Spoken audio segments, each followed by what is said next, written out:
First off, thanks also very much for coming and for taking the time to listen to me yabber on about my research. The title today is Understanding Diasporic Chineseness in Weddings. It's a visual sociology approach. So I thought I'd start on my favorite topic first about me. I was going to do a whole bio, but I thought never mind. We'll just do the important points that related to the research. I've been a wedding photographer for 15 years. I started when I was about 17 or 18 years old. So, understanding diasporic Chineseness in weddings.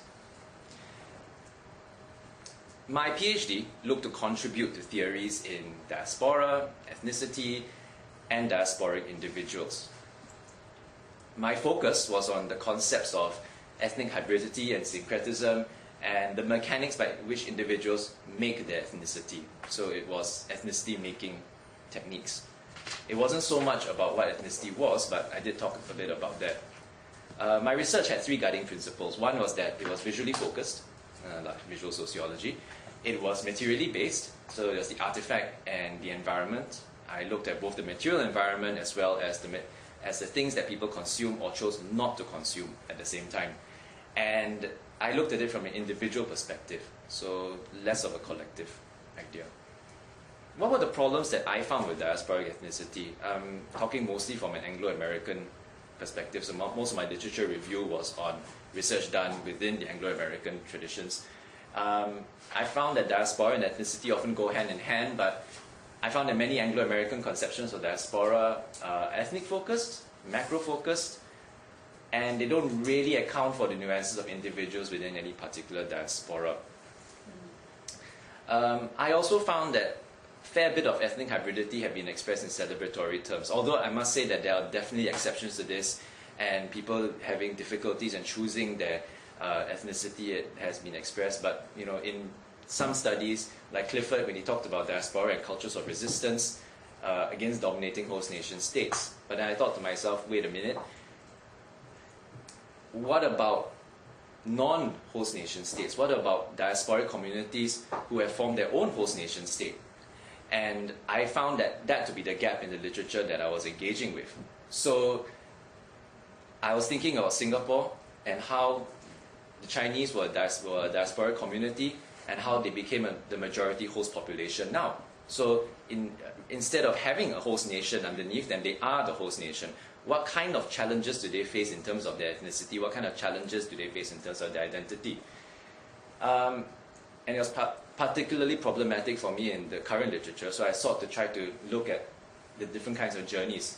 So it didn't, and finally, it didn't consider the life path of individuals, the migratory life paths, and that doesn't just include their own histories, their own personal experiences, but the histories of their families. So when I construct my own diasporic ethnicity as a Chinese person, I like to think about the journeys that my family made. Who was my grandfather? How did my father nearly become adopted? We were nearly sent back to China to be adopted because he was the second son, and his uncle didn't have a son, so I nearly didn't exist. And my mother's Malaysian, and all these random things. So that constituted part of my own identity. And I found that, so I thought, how about trying to account for things like that as well? Past experiences, current experiences, hopes and dreams. So to me, the Singaporean individual is a trans-diasporic individual. I conceptualize trans-diasporic space, but I'm not going to go through that today, but it's in my thesis.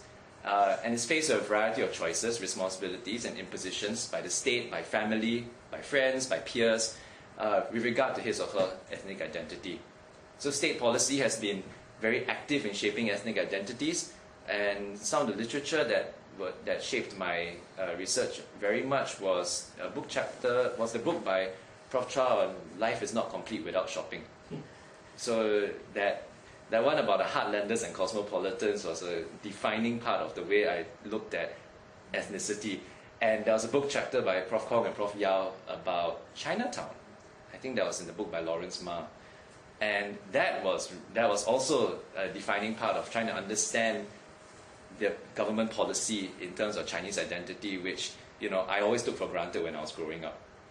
So I think about ethnicity not as a process, but as an extension, as a journey. So in the journey, you have your past, you have your memories, and as you move forward in different directions, you sometimes think you settle on a waypoint, but then you move on again. So that's the metaphor that I came up with. And social trajectories. The trajectory has a kind of a vector and a kind of a direction, and encapsulated that sense of movement and displacement that diasporic individuals experience. The displacement can be physical, moving from one point to another, economic, getting richer, getting poorer, social, or emotional, that migrants tend to experience. So ethnicity then became an activity of pathfinding, discovery, ambitions, goals, a sense of lostness, uncertainty. You're never sure what's going to happen, but you have a kind of an idea sometimes. And it acknowledges that people draw from the past, the maps, the waypoints, the coordinates that they look for. But if we talk about social trajectories, we talk about distances, and we talk about directions, where are they headed? What are the waypoints, the possible waypoints that they look for? I think it's not just about relationships, about being intimate with someone, or being distant to another person, or being socially distancing yourself from people that you don't like. It is also about affinities to what I call ethnic lifestyles, or sets of ethnic identifications. So, and this was very much, I found this very much in the way people consume artifacts and engage in practices when they got married. I borrowed the word lifestyle from Pierre Bourdieu. I didn't use it. I use it quite liberally, but Bourdieu defined lifestyle as a system of classifying practices, and it had two important characteristics. One is that it's okay. One was that it's made tangible, that ethnicity as a journey is made tangible in the production and consumption of aesthetic markers. And by aesthetic markers, I mean the things that we wear and the way we decorate our house that express our ethnicity. It's not necessarily attached to any specific diasporic individual. In other words, it can exist as ideals. So it's not all, it can be about what you wear, or about the things that you see, about your material environment, but it can also be things that you see on TV. So even stereotypes, it's like, oh, I like that TV show, I like what she's wearing, I like that kind of lifestyle that she's espousing. Maybe I want to emulate that by buying into that culture, or buying into that lifestyle. So you see examples of this in the photos here. I love these photos. I think, this wasn't from the same house, but I like the mundane kind of chicken on the right hand side. Kind of chicken and a router, and you've got technology, and then you have the three gods of health, wealth, and prosperity next to the chicken. And then you have the ancestral tablet down underneath there, and then you have the altar, and you have a Christmas tree right next to it. So it's that kind of juxtaposition that interested me when I was observing weddings. You know, what kind of lifestyles, what kind of ethnic lifestyles are they embracing? Different people in different households, the daughter, or is it because they found it cool? So we talked, some people may talk about it in terms of hybridity, and I think there's a case for hybridity, but I think there's also a kind of I'm a bit of a pessimist, so I think that kind of hybridity has a bit of tension going on there. And a lot of my research looked at that kind of tension that happened. I found that during weddings, people, individuals, bride, groom, bride's mother, bride's father, professionals, expressed their taste or performed it to others and also to themselves. The most telling way is, of course, this is the 拜天, just after you do a tea ceremony, so you do. And you have these, and to me, these like the tray, the urn hanging outside your house is an everyday object, but it's also an aesthetic marker that tells whoever walks past who you are, or what kind of family you are, what religion do you adhere to. Maybe we should. My point was that it was the idea of how certain kinds of ethnic lifestyles were textured and affected by wealth, by levels of wealth, and how certain we will associate certain kinds of ethnic lifestyles with having a certain kind of wealth, conspicuous consumption. And as a wedding photographer, I found myself being part of an industry that encouraged that kind of consumption and that kind of association. It's a Chinese wedding shop, so you can go down to Hong Lim complex to go and buy it from, and that's the bridal studio. And you see the aesthetic differences in it. And then you ask yourself, what does that mean? I think there's more than just a passing association with it. I think that there's an indulgence in idealized cosmopolitan settings, and that contributes to people's perceptions of their connection to luxury goods. So I said that if all five-star banquet halls were of that kind of interior decoration, if all nice wedding banquets were carried out in a certain manner, if those costs were to, and if those corresponding costs place these experiences in the high end of the market, then the aesthetics of their experience became linked to the experience itself. We start to think about certain kinds of ethnic lifestyles as being, and we want to steer our trajectories towards them. And I found that conversely, people who globalize themselves, as Robin Cohen talked about globalization being against whatever that they found not to be part of their heritage or the so-called their own traditions, their ethnic lifestyle became things that would distance themselves from the non-dominant aesthetic, the things that the market did not encourage. We don't, because you don't make the best profit margin on it as a photographer. You may bring them to South Korea to do their wedding photos, but it's better to bring them to Las Vegas. You can charge more, or to Paris. You can take better pictures, pre-wedding pictures. That's why I had that photo just now. New York City, right? New York City. Yeah. Times Square. Times Square. Couples want to go there to take pictures, even though they have no connection to it. Blue screen these days. Can also, right? Yeah. Backward in technology. But this couple. They do all kinds of CGI. You don't have them riding the storm or whatever. The nice thing about this is that if you use Gaussian blur in the background, it really looks like a blue screen. Luckily, this couple lived in New York, so they flew me over to photograph their engagement shots.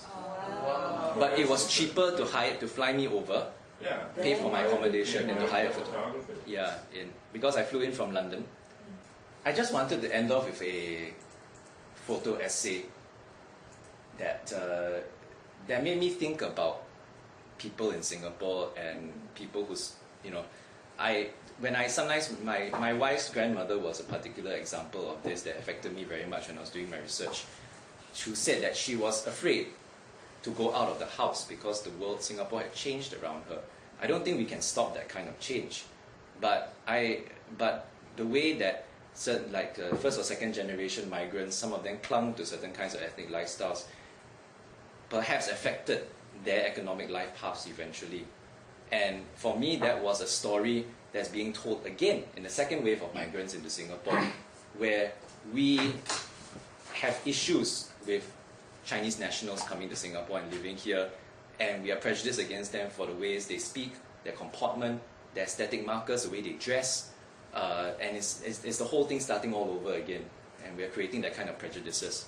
So my photo essay that I came up with was expressive. It was also a bit of I will admit that it had a bit of a bias towards it, but I just wanted to try and map that emotional feel to it. So it was called Look on My Hands and See It There, and it connected the semi-autobiographical poetry and the idea that when I shot a lot of weddings, I noticed the grandparents were there, and they appeared very briefly during the tea ceremony, and of course there was the honor and the tea serving, but then very quickly they just disappeared into the background again and never came back out. And I wonder whether that was a kind of a metaphor to the way they behaved, to the way society worked, and to the way my wife pointed out in Britain you see old people everywhere. In Singapore it's not like that. Is it because her grandmother said after a while Singapore didn't seem like Singapore anymore. The place that she displaced herself to had changed. So she only spoke Hokkien. She found it difficult to go out because the bus signs were not in things that she recognized. So I'll end with this. It's just a series of pictures, and it's a single poem, and the captions have been cut into it.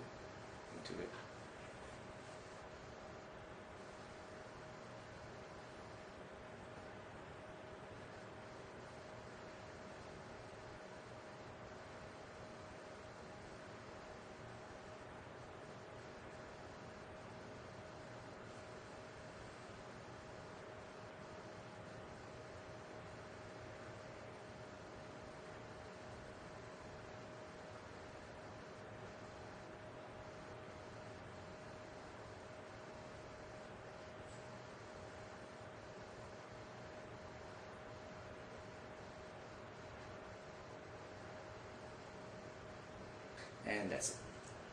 Thank you very much for listening. Thank you.